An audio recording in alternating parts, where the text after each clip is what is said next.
He was the most feared CEO in Chicago, and she was just a quiet assistant no one ever noticed until he proposed something that would change their lives forever, a loveless marriage, or so they thought. Hello, my friends. Before we begin this amazing story, leave a comment telling me where you're watching from and how your day is going, all right? And don't forget to like the video and subscribe to the channel. The air inside the 85th floor boardroom of Blackwood Consolidated, in the throbbing heart of Chicago's financial district, was a climate-controlled ecosystem of its own, chilled, still, and utterly detached from the raw, blustering wind whipping off Lake Michigan below. This was a realm where silence was currency and every spoken word a meticulously calculated move on a grand corporate chessboard. At the head of a monolithic table of obsidian glass and brushed steel, which reflected the strained faces of the most powerful men in Midwest real estate and development, like a dark, distorted mirror sat Julian Blackwood. At 36, he was the embodiment of success in its most formidable and solitary form. Heir and CEO of an empire built on concrete, steel, and a reputation for efficiency that bordered on the merciless, Julian was a man accustomed to the world bending to his will. His suits were bespoke from Savile Row, his shoes polished to a mirror shine by a personal assistant, and his expression a tightly controlled mask of remote authority that he seldom, if ever, removed. For Julian, emotions were liabilities, vulnerabilities that corrupted the pure, cold logic of business. Human relationships were, for the most part, transactions with clear objectives and well-defined expiration dates. However, behind this facade of unassailable power, Julian Blackwood's meticulously orchestrated life was about to collide with an obstacle that neither his vast fortune nor his political leverage could simply bulldoze.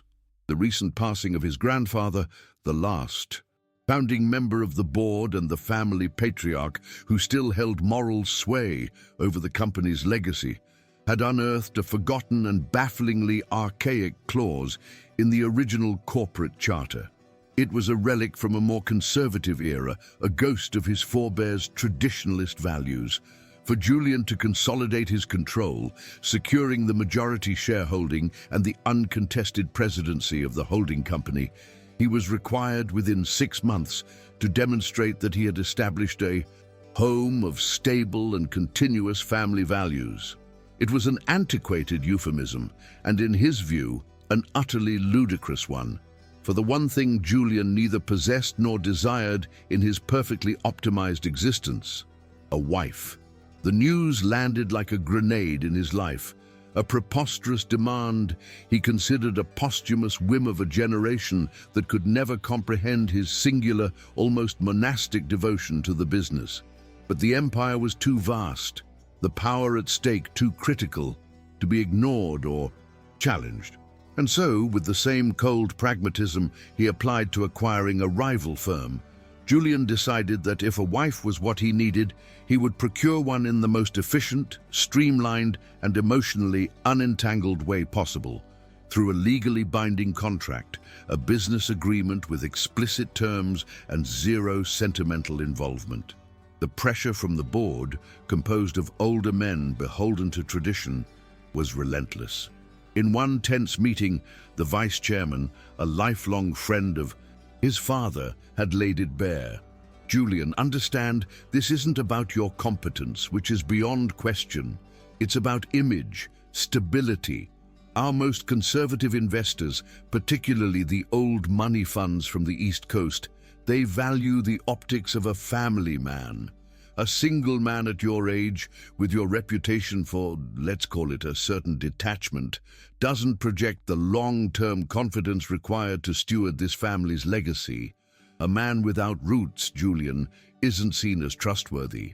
The humiliation of having his private life scrutinized in such a manner was infuriating, but he knew the argument, however dated, held a kernel of truth in the hypocritical world he dominated. He needed a solution that was fast, clean, and above all, controllable. He didn't want a Chicago socialite who would bring with her a circus of press, gossip, and the inevitable complications of a litigious divorce. He didn't want a sham marriage with someone from the elite, who could leverage the agreement for blackmail down the line. He wanted someone who had nothing to prove, nothing to lose, and most importantly, nothing to demand beyond what was stipulated on paper.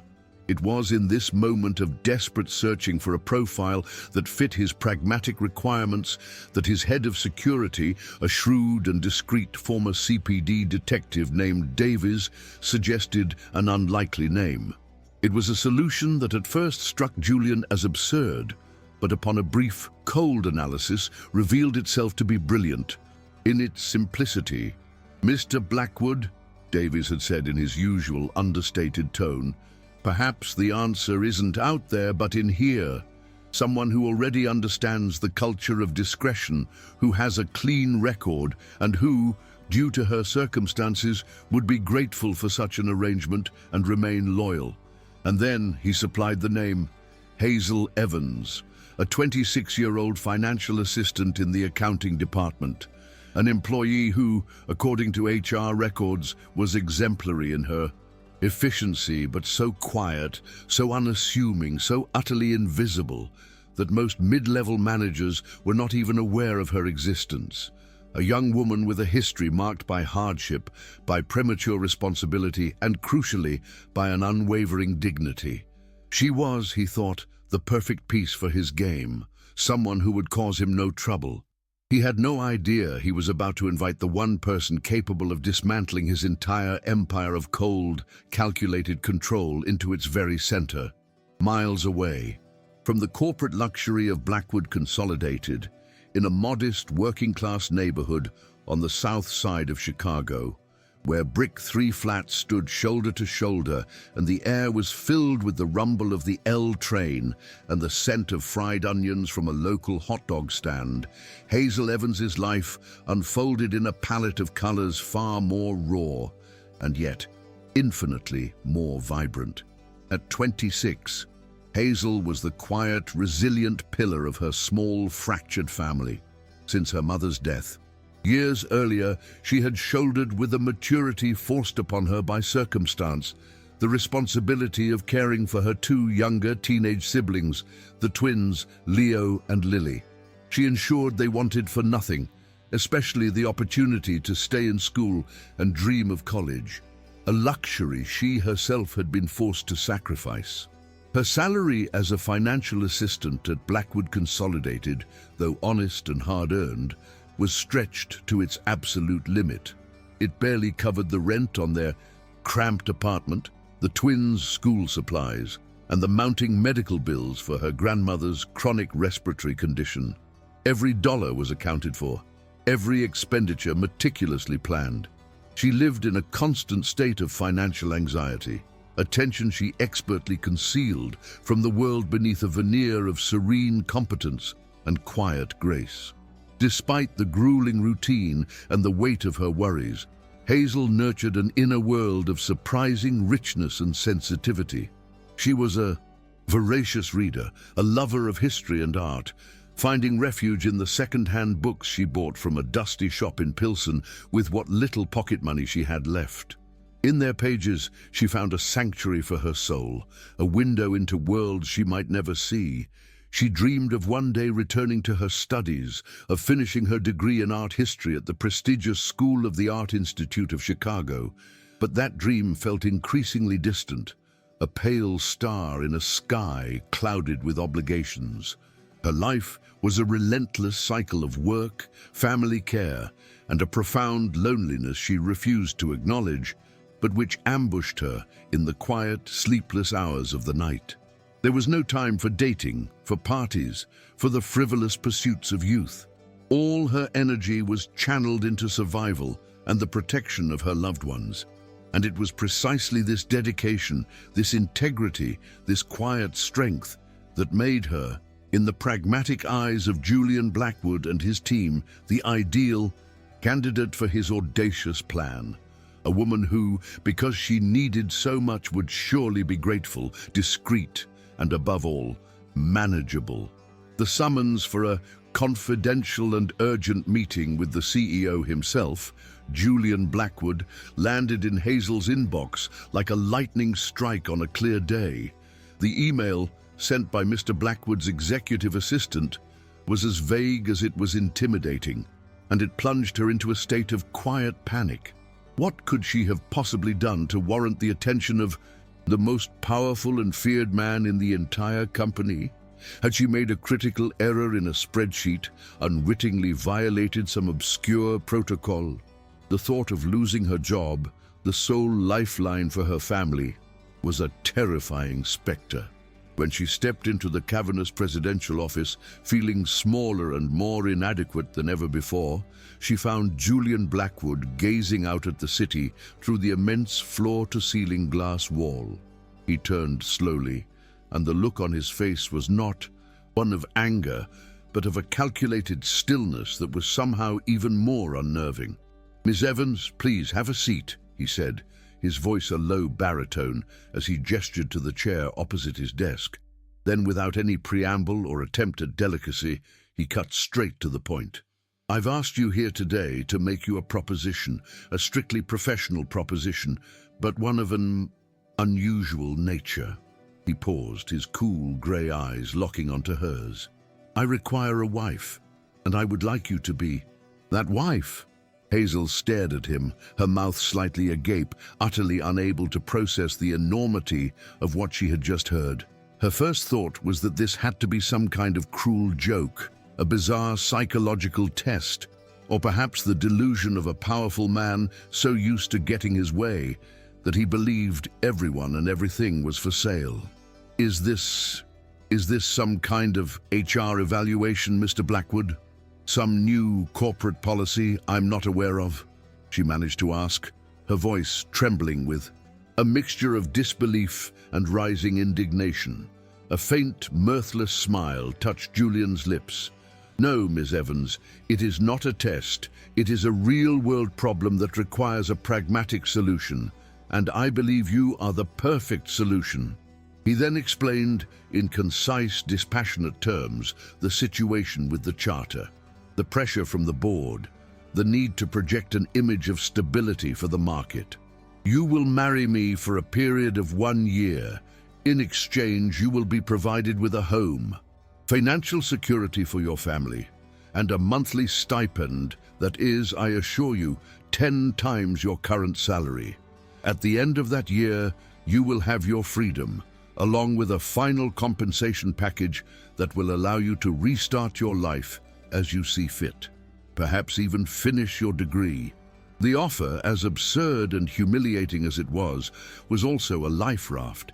It was the only conceivable solution to all of her financial burdens. But at what cost?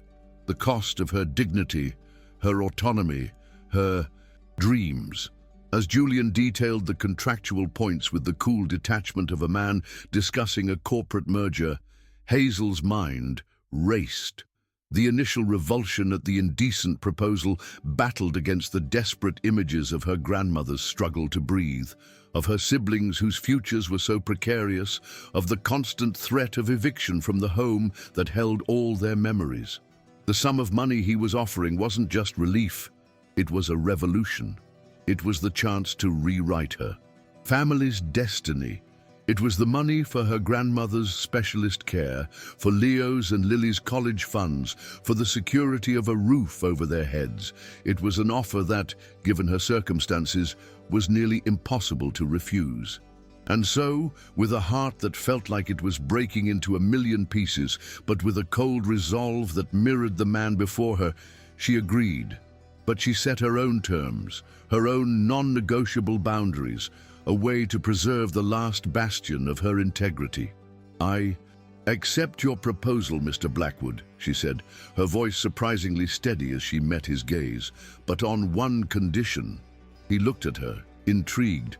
"Name it." "I want a specific clause in the contract, one that guarantees there will be no physical intimacy between us, none. At least," she hesitated for a fraction of a second, gathering her courage, "at least not until, if it ever happens, it is for a reason that is sincere and not a contractual obligation." Her condition surprised him. He had expected her to negotiate for more money, for luxuries, for privileges. But her condition was about respect, about boundaries, about the sanctity of her own person. And for a reason he couldn't quite comprehend, it made him admire her. Agreed, Miss Evans. You'll have your clause. As I said, this is purely a business arrangement. Their wedding was a faithful reflection of the agreement that bound them.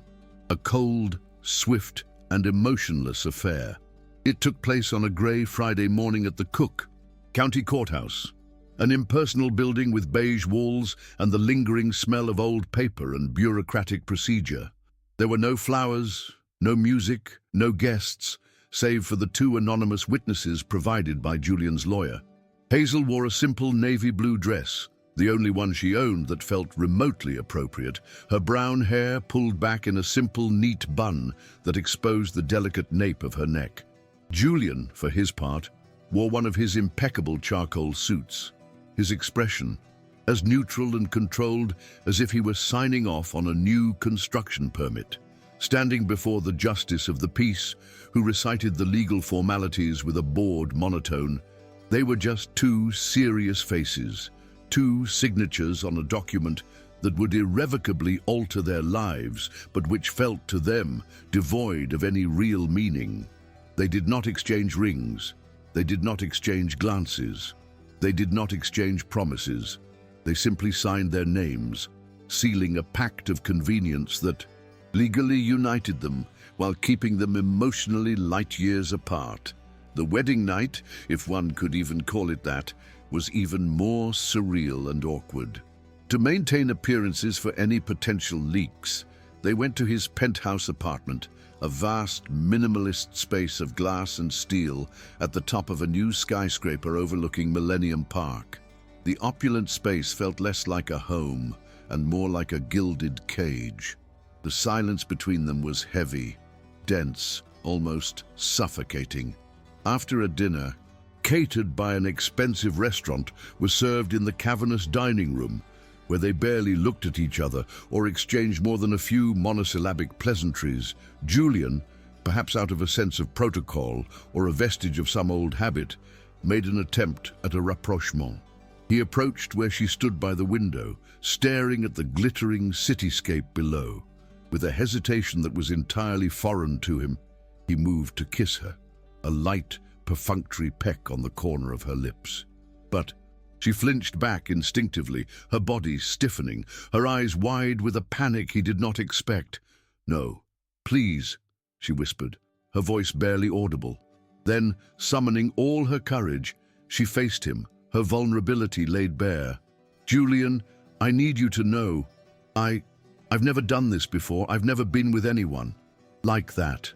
Her confession, the second in a matter of days that had completely blindsided him, struck him with the force of a physical blow. He pulled back immediately, a mixture of shock, respect, and a new, unsettling emotion washing over him. "Hazel, I didn't know. Forgive me." He looked at her then, truly looked at her, not with desire, but with a dawning tenderness and a protective instinct he didn't know he possessed. "I won't touch you, I promise. But I want to get to know you, for real. I want to know who the woman is behind the quiet financial assistant and the contract we just signed." And on that night, high above the sleeping city of Chicago, it was not their bodies that met, but two solitary souls, tentatively, cautiously, beginning to find their way toward each other in the dark. Life in Julian Blackwood's sprawling, sterile penthouse was a study in contrasts, a collision of two worlds forced into a shared orbit. The differences between them manifested in the smallest, most telling details of their daily cohabitation. Hazel, with her simple habits and pragmatic worldview, brought a current of real, lived-in life into the aseptic environment, a change that both unsettled and fascinated Julian. One morning, he found her in the kitchen, a gleaming expanse of chrome and Italian marble that he had only ever seen his cleaning service use. To his utter astonishment, she was cooking, not just brewing coffee, but actually preparing a meal from scratch. The air, which usually carried only the faint, sterile scent of glass cleaner, was thick with the rich, savory aroma of cheese, butter, and simmering onions. "What is that smell?" he asked, his voice betraying a genuine, almost childlike curiosity. He was standing in the doorway, dressed in a perfect suit, a man entirely out of place in this domestic scene. Hazel looked up from the stove, a wooden spoon in her hand and a faint dusting of flour on her cheek. "It's breakfast," she said with a simple smile. "My grandmother's recipe for baked macaroni and cheese. She always said it could cure anything from a bad cold to a broken heart." He watched as she pulled a bubbling, golden-crusted casserole dish from the oven. He had eaten at every Michelin-starred restaurant in the city, but the sight and smell of this humble dish stirred something unfamiliar within him. He tasted it, the sharp cheddar, the creamy sauce, the soft pasta. It wasn't just food, it was warmth, it was memory, it was affection. And for the first time in decades, Julian Blackwood tasted the flavor of a home. Another clash of their universes occurred when he found her in the laundry room, a space equipped with a washer and dryer so advanced they looked like they belonged on a spaceship. She was leaning over the deep utility sink, carefully hand-washing one of her delicate blouses with a simple bar of soap. "Hazel, what are you doing?" he asked, bewildered. "That machine probably costs more than my first car. It has a setting specifically for hand-wash delicates."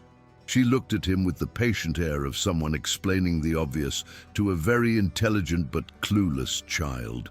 "I know, Julian, but some things last longer when you care for them with your own hands. It's a lesson from my mom," she continued, her hands moving gently in the soapy water. "Besides, I like the smell of this soap. It reminds me of home." The simplicity of her logic, her connection to things, to gestures, to memory, was an indictment of the life of convenience and delegation he had so carefully constructed. He had outsourced every aspect of his life, from his meals to his laundry, until there was nothing left that bore his personal touch. "You're rich, Hazel," he confessed, speaking more to himself than to her, a sense of awe in his voice. "You're rich in an authenticity that completely disarms me." He was beginning to see that true value wasn't listed on the stock exchange. It was found in the quiet dignity of a woman washing her clothes in a sink, the first crack in the formal armor they wore around each other, the moment when the rigid lines of their arrangement finally began to blur, happened in the most unexpected and clumsy way. On a quiet Saturday afternoon, while Julian was sealed away in his home office trying to work, Hazel decided to perform a small act of kindness. Feeling a bit bold, she prepared a cup of his preferred black coffee and carried it on a tray to his office. As she entered, her foot caught on the edge of an absurdly expensive Persian rug. In a scene of pure slapstick comedy, she stumbled, and the entire cup of hot coffee went flying, landing in a dark, spreading stain on the immaculate, cream-colored Italian leather sofa that was the centerpiece of the room. Mortification washed over her. Panic seized her throat. "Oh my God! Julian, I'm so sorry. I'll clean it, I swear. I'll pay for it. Please don't be angry," she babbled, her words tumbling out in a desperate torrent as she dabbed uselessly at the dark stain with a small paper napkin. Julian had shot up from his desk at the sound. He stood there for a moment, his face stern. Hazel braced herself for the explosion, for the cold, cutting remark that would remind her of her place as a clumsy intruder in his perfect world. But instead, to her utter astonishment, he started to laugh. It wasn't a small chuckle. It was a loud, deep, genuine laugh, a sound so foreign coming from him that it startled them both. "Hazel, calm down," he said between peals of laughter. "It's just a sofa. And to be perfectly honest," he continued, a wide grin transforming his usually severe features, "watching you in full panic mode, trying to save a $20,000 sofa with a tiny, dissolving napkin. It's the most human thing I've seen in this apartment since you moved in." Contagion took over. First a giggle escaped her lips, then another, until she was laughing too. A shared, liberating laughter that echoed in the quiet, sterile office, washing away the tension and breaking the ice for good. In that moment, surrounded by the mess she had made, they weren't the CEO and the assistant, the rich man and the poor woman. They were just a man and a woman, discovering in the middle of a coffee stain the shared beauty of an imperfect moment. The first true touch, one that wasn't accidental or protocol-driven but born from an instinct to care, happened on a brutally cold Chicago winter night. Hazel had endured a particularly harrowing day, traveling to the South Side in a swirling blizzard to visit her grandmother, who had suffered a health scare. The journey back was a nightmare of delayed L trains and frozen platforms. She finally arrived at the penthouse late at night, soaked to the bone, her body shaking uncontrollably from a combination of cold and emotional exhaustion. Julian was waiting up for her in the living room, a book lying open on his lap.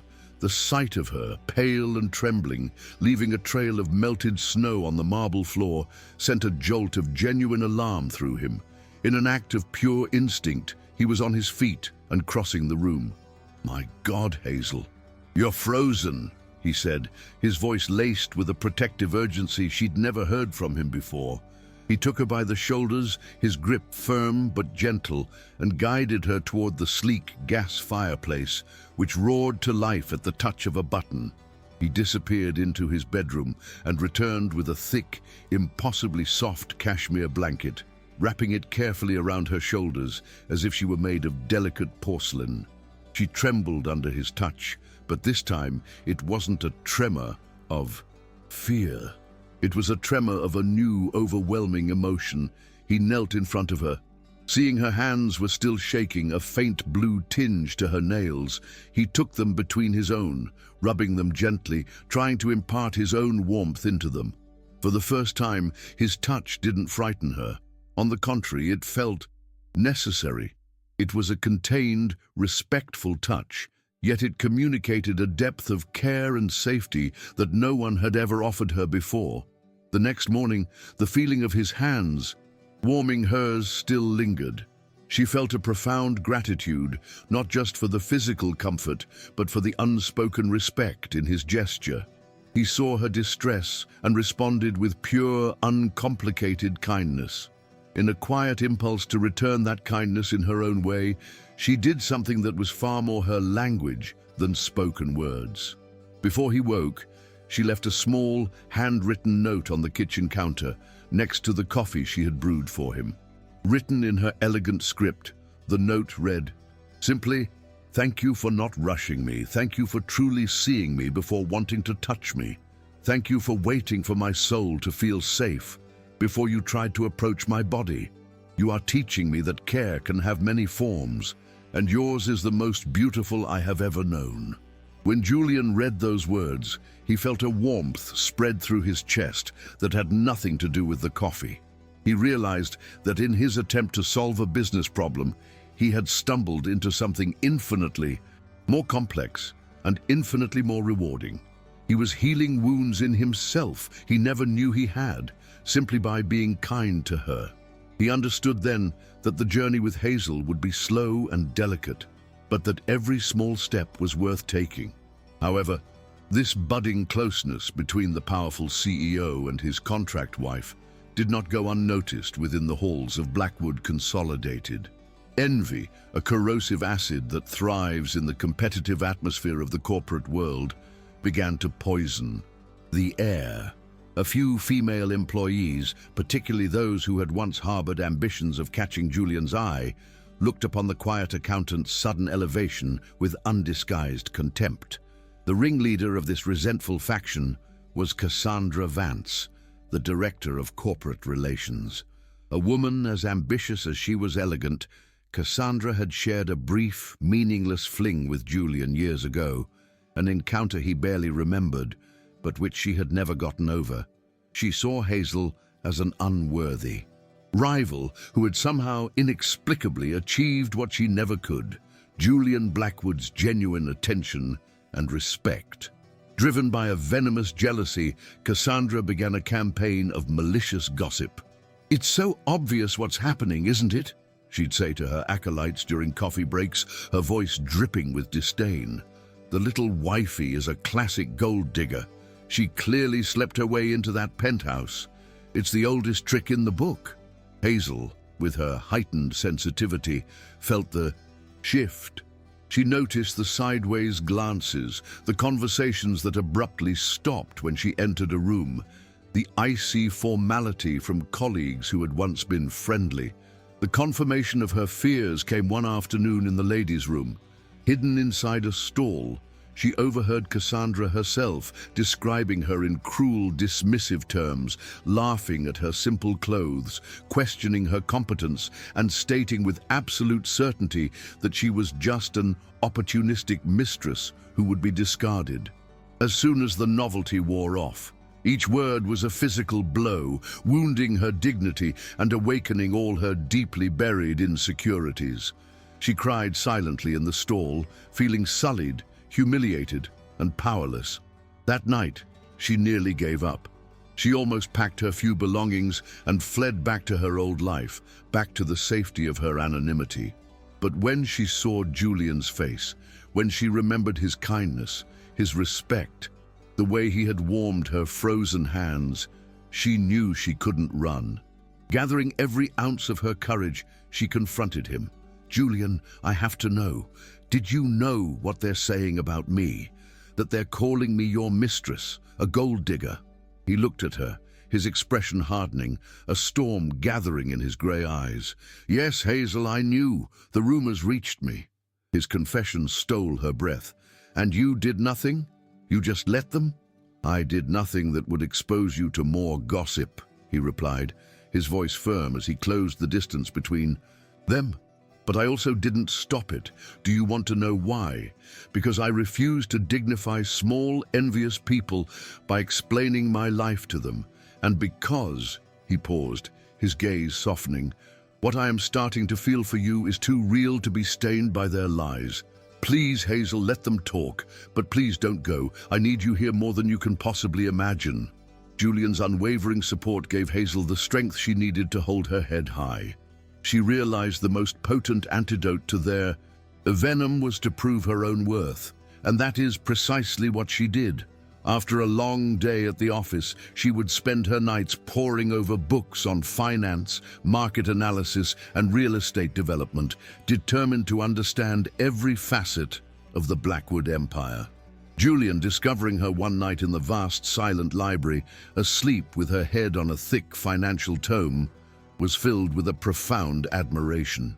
"You're studying all of this on your own?" he asked gently, waking her. "Yes," she replied, a weary but determined smile on her face. "I want to earn my place here, Julian, for real, not by default, not as a favor, on my own merit." From that day forward, he became her mentor. He brought her books he had studied in his own MBA program at the University of Chicago. They spent their evenings debating complex case studies and discussing investment strategies. He became her teacher, her champion, her biggest advocate. And in the quiet hours of those nights, amidst talk of amortization schedules and zoning laws, they began to share more than just knowledge. They began to share themselves. She told him of her childhood, of the shame of poverty, and the fierce love that held her family together. He, in turn, spoke for the first time of his own hollow youth, of the profound loneliness of a boy who had everything but the one thing he craved, the unconditional love of his parents. They were two people with holes in their hearts, voids of different origins, but of equal pain.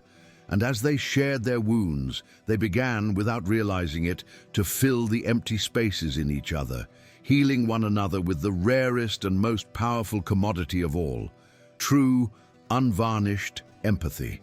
The first kiss, when it finally happened, felt as natural and as inevitable as a flower turning toward the sun. It occurred during an impromptu dinner at the penthouse, on a night when Hazel, feeling particularly joyful and at ease in her own skin, decided to tackle making gnocchi from scratch for the very first time. The kitchen, once a cold metallic cavern, was transformed into a stage of cheerful chaos, dusted with flour and filled with laughter. Julian, attempting to help, proved to be so comically inept at rolling the delicate pasta that he was more of a hindrance than a help, a fact that sent them both into fits of giggles. Finally, they sat down to eat, the gnocchi misshapen, but to their surprise, absolutely delicious. "Hazel, I am being completely sincere," Julian said after the first bite, his grey eyes shining with a genuine delight she'd never seen before. "This is, without question, more satisfying than any dish from any five-star restaurant I have ever visited in my life." She laughed, a clear, uninhibited sound, feeling a warm blush creep up her neck. "You're just being kind." He shook his head, his expression suddenly growing more serious, more intense. "No, I'm not. And you know what else, Hazel?" She looked at him, her heart beginning to beat a little faster. "So are you. You are more interesting, more beautiful, and more real than anyone or anything I have ever known." He rose slowly from his chair, rounded the table, and stopped beside her. The light, playful atmosphere in the room evaporated, replaced by a sweet, almost unbearable electrical charge. He leaned down, his face just inches from hers. "May I?" he whispered, his voice husky. The question was not a mere formality. It was the ultimate show of respect for the boundaries she had set on that first day, an acknowledgement of the journey they had taken to arrive at this very moment. She didn't answer with words. She simply closed her eyes, a silent gesture of surrender, of trust, of a desire she could no longer deny. The kiss that followed was slow, tender, and profound. It was a kiss that tasted of tomato sauce, red wine, and a truth that had finally been spoken. It wasn't the kiss of a CEO and his assistant, or a benefactor and his ward. It was the kiss of a man and a woman who had, against all odds, fallen deeply in love. Yet, as their private world blossomed with this newfound happiness, a storm was gathering within the walls of Blackwood Consolidated. Cassandra Vance, her ego bruised and her jealousy festering into a dangerous obsession, watched their happiness with a toxic resentment. Seeing that her gossip had failed to drive a wedge between them, she decided a more direct and devastating attack was necessary to destroy Hazel's reputation for good. Her plan was one of cold, calculated sabotage. Knowing that Hazel was now responsible for the preliminary review of critical financial reports before they reached Julian and the board, Cassandra orchestrated her strike. With the covert help of a disgruntled IT technician, she manipulated the data within the projections for a massive new development project. A flagship skyscraper set to redefine a corner of the West Loop. The errors she embedded were subtle, complex, and nearly impossible to detect. With a cursory review, they would, however, create a wildly inaccurate forecast of the project's costs, making it seem far more profitable than it was. Her trap was simple. Hazel would review and approve the flawed report. It would then land on the desks of Julian and the other directors under her name. In the decisive board meeting, Cassandra would then theatrically discover the catastrophic errors, publicly accusing Hazel of gross incompetence and negligence, proving once and for all that she was nothing more than an unqualified imposter. The plan was set in motion. Hazel, juggling her new responsibilities and her ongoing studies, received the manipulated reports. The sheer volume of data and the pressure of the deadline were immense. Though her sharp intuition nagged at her, telling her something felt off about the numbers, she couldn't immediately pinpoint the issue. The errors were buried too deep, wrapped in layers of complex formulas. With a heavy heart, doubting herself for a moment, she forwarded the reports to the executive board. The trap was sprung, but Cassandra had fatally underestimated two things: Hazel's obsessive dedication to the truth and the profound depth of trust Julian now placed in her. The night before the big meeting, Hazel couldn't sleep. The phantom error in the report called to her. In the dead of night, she rose from her bed and went to the Home Office. With the silent city glittering below, she began to tear the report apart, line by line. She cross-referenced every figure with raw data from other departments, manually recalculating the most complex projections. And then, at 3 in the morning, she found it. A single, altered algorithm that cascaded through the entire model. She saw the manipulation for what it was: subtle, brilliant, and undeniably malicious. The next morning, she did not panic. She walked into Julian's office before the meeting, carrying a folder with her meticulously documented findings. With calm precision, she showed him the original data, the manipulated formula, and the devastating impact it would have had. The rage that flickered in Julian's eyes was terrifying to behold. He said nothing for a long moment. He simply stood, walked over to her, and pulled her into a fierce, protective embrace. "Thank you," he whispered into her hair. "Now trust me." The board meeting began as usual. Then the new skyscraper project came up for discussion. Cassandra Vance, wearing a triumphant, predatory smile, raised her hand. "Gentlemen, if I may, before we approve this budget, I would like to draw your attention to a rather alarming detail I detected in the financial analysis." Before she could continue, Julian's voice, calm and cold as steel, cut through the room. "Thank you for your concern, Cassandra, but I would like to address the reports myself." He stood, commanding the absolute attention of everyone at the table. In recent days, Blackwood Consolidated was the target of an internal sabotage attempt, a criminal manipulation of data that could have cost this company tens of millions of dollars and shattered the credibility of this project. A manipulation orchestrated for the sole, petty purpose of discrediting a valued member of our team. The silence in the room was absolute. However, Julian continued, his gaze sweeping over the board before landing squarely on Cassandra, what the saboteur failed to account for was the supreme competence, unwavering integrity, and relentless dedication of the very person they sought to frame. It was Ms. Hazel Evans who, working alone until dawn, uncovered this fraud and prevented a disaster. He then signaled his tech team, and the evidence flashed onto the large screen at the front of the room. A clear digital audit trail of the changes tracked directly to Cassandra Vance's workstation. Her face went ash white. There was nowhere to hide. Julian delivered the final blow, his voice resonating with an authority that left no room for appeal.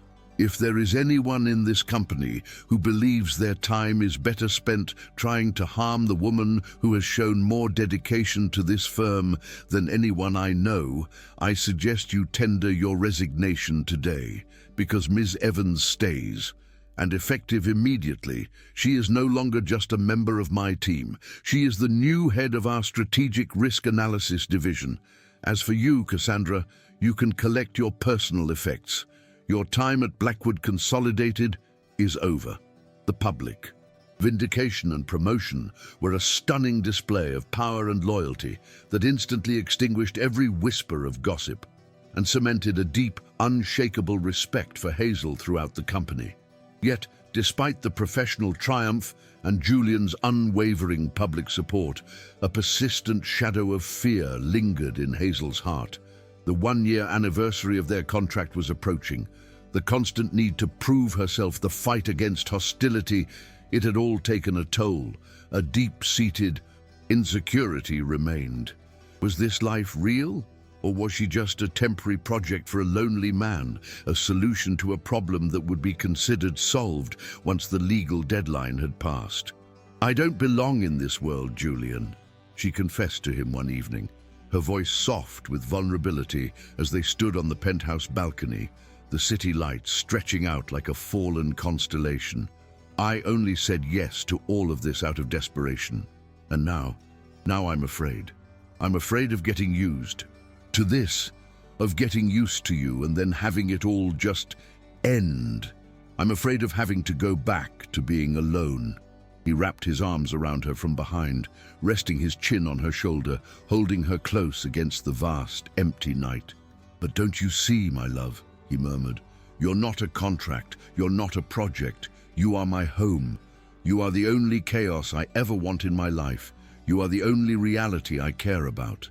His words were a balm, but her fear, born from a lifetime of precariousness, was a stubborn ghost. The final obliteration of that ghost, the culmination of Julian's transformation and the consolidation of their love, occurred at the annual Blackwood Foundation Charity Gala. It was the premier society event of the Chicago winter, held in a grand ballroom filled with the city's elite and a throng of press. When it was his time to speak, Julian walked to the podium. But instead of speaking of profit margins or future projects, he spoke of value, of humanity, and of learning to see beyond a balance sheet. And then he called Hazel to the stage. She walked toward him, hesitant, her heart pounding, having no idea what he intended to do. He took her hand, turning to face the silent, watching crowd and the flashing cameras. His voice, when he spoke, was thick with an emotion no one there had ever heard from him before.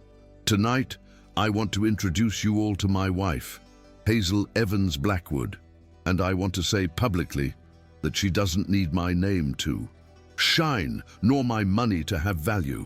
But I, Julian Blackwood, desperately needed her heart to become a man worthy of her love. A year ago, I made the best business deal of my life. I signed a contract that I thought was about saving my company. I was wrong." He then reached into his jacket pocket and pulled out the folded legal document that had started it all. In front of hundreds of people, he ripped it cleanly in two. "It was about saving myself. This marriage is no longer bound by any contract. It is the foundation of my entire life." Tears streamed down Hazel's face as a collective gasp went through the room. And then Julian Blackwood did the one thing no one could have ever predicted. He dropped to one knee. He opened a small velvet box to reveal a simple, elegant diamond ring that shone with the light of 1,000 promises. "Hazel Evans," he said, his eyes locked on hers, his voice shaking with the weight of his love. "Will you do me the profound honor of being my wife? For real, for all of our days?" Her fear, her insecurity, every last shadow of doubt dissolved in that one perfect, public, and profoundly intimate moment. She wasn't an imposter or a project. She was the woman this incredible man loved, admired, and was honoring in front of the entire world. And with a choked sob that was pure joy, she leaned down and kissed him, right there on the stage. "Yes," she whispered against his lips. "Always, yes." The ballroom erupted in thunderous, heartfelt applause. Their real wedding, the second one, was the absolute antithesis of the first. It took place on a sunny afternoon in the quiet, beautiful gardens of the Art Institute of Chicago, a place that held so much meaning for her. The ceremony was intimate, attended only by their closest family and friends. Her siblings, Leo and Lily, now confident college students, beamed with pride. Her grandmother, healthier and happier than she'd been in years, shed tears of joy. Even Julian's mother was there, her heart finally won over by the genuine happiness that radiated from her transformed son. The epilogue of this story unfolds a few years later. The scene is domestic, simple, and overflowing with a serene, enduring happiness. They no longer live in the cold, impersonal penthouse. They bought a warm, sprawling brownstone in Lincoln Park, a house filled with overflowing bookshelves, vibrant art, and the constant, joyful sound of their two young children's laughter. On a Saturday night, they are in the kitchen, attempting to make pizza from scratch with the kids. He, still endearingly clumsy in the kitchen, burns the crust. She laughs. A light, easy sound, all traces of her former timidity gone. They give up on the burnt pizza, order takeout, and eat it sitting on the living room floor, drinking cheap wine while their children build a fort with the sofa cushions. The laughter, which had once been so rare, is now the constant soundtrack of their lives. You know, he says in a quiet moment after the kids have been put to bed, gently wiping a smudge of tomato sauce from the corner of her mouth. Sometimes I think about my life before you. I had everything money could possibly buy, and yet I had absolutely nothing of value. You gave me the one thing I never even knew I was missing, a life that is actually worth living. She looks at him, her eyes shining with a love that has only deepened with time, and replies with the quiet wisdom that had captivated him from the very beginning. And you, my love, you taught me that a real home isn't a place you buy. It's something you build, brick by brick, with patience and respect and truth. In the kiss that follows, a kiss of easy intimacy and shared history, lies the promise of a lifetime of building, a lifetime of laughter, a lifetime of a love that was not acquired by contract, but constructed piece by precious piece into something priceless and real.